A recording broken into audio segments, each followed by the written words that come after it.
पौराणिक कहानियां। नारियल के जन्म की कहानी, नारियल बर्थ स्टोरी इन हिंदी। प्राचीन काल में सत्यव्रत नाम के एक राजा राज करते थे। वह प्रतिदिन पूजा पाठ किया करते थे। उनके पास किसी भी चीज की कमी नहीं थी। वह धन दौलत से लेकर हर प्रकार की सुविधा से समृद्ध थे। हालांकि इसके बावजूद भी राजा की एक अभिलाषा थी जिसे वह पूर्ण की चाह रखते थे। दरअसल राजा सत्यव्रत को किसी प्रकार से स्वर्गलोक जाने की इच्छा थी।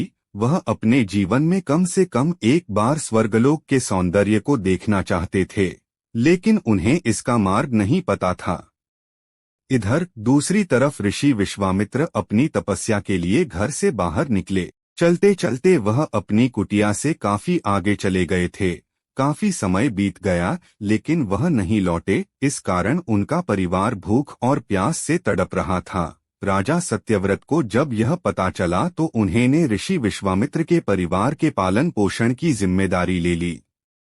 कुछ समय बाद जब मुनिवर लौटे तो वे अपने परिवार को कुशल देख काफी प्रसन्न हुए। उन्होंने पूछा कि उनकी अनुपस्थिति में किसने उनकी देखभाल की।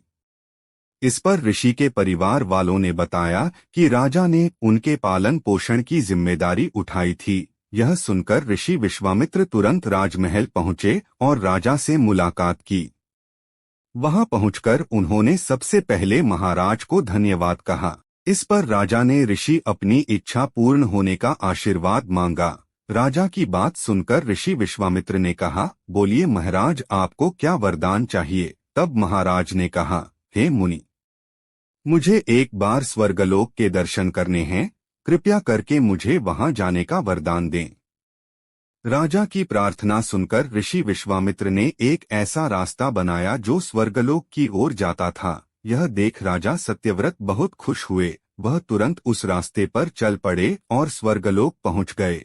यहां पहुंचते ही इंद्रदेव ने उन्हें नीचे धक्का दे दिया, जिसके कारण वो सीधे धरती पर जा गिरे। राजा ने सत्यव्रत ने तुरंत सारी घटना ऋषि विश्वामित्र बताई। राज की बात सुनकर ऋषि विश्वामित्र गुस्से से आग बबूला हो उठे। उन्होंने तुरंत सभी देवताओं से इस बारे में बात की और इस समस्या का हल निकाला, जिसके बाद राजा के लिए एक नया स्वर्गलोक बनाया गया। नए स्वर्गलोक को पृथ्वी और देवताओं के स्वर्गलोक के बीचों बीच स्थापित किया गया था, ताकि किसी को परेशानी न हो। नए स्वर्ग लोक से राजा सत्यव्रत तो बहुत खुश हुए, लेकिन विश्वामित्र को एक चिंता लगातार सता रही थी। उन्हें डर था कि नया स्वर्गलोक कहीं जोरदार हवा के कारण गिर न पड़े। अगर ऐसा होगा तो राजा सत्यव्रत दोबारा से धरती पर जा गिरेंगे। काफी सोच विचार के बाद ऋषि विश्वामित्र को एक उपाय सूझा। उन्होंने नए स्वर्ग लोक के नीचे एक बहुत लंबा खंभा लगा दिया ताकि उसे सहारा मिल सके। ऐसी मान्यता है कि नए स्वर्ग लोक के नीचे लगाया गया खंभा एक विशाल पेड़ के तने के रूप में बदल गया। यही नहीं, कुछ समय पश्चात जब राजा सत्यव्रत की मृत्यु हुई तो उनका सिर एक फल में तब्दील हो गया। सभी से इस खंभे को नारियल का पेड़ कहा जाने लगा, जबकि राजा का सिर नारियल के रूप में जाना गया। यही कारण है कि नारियल का पेड़ इतना लंबा होता है।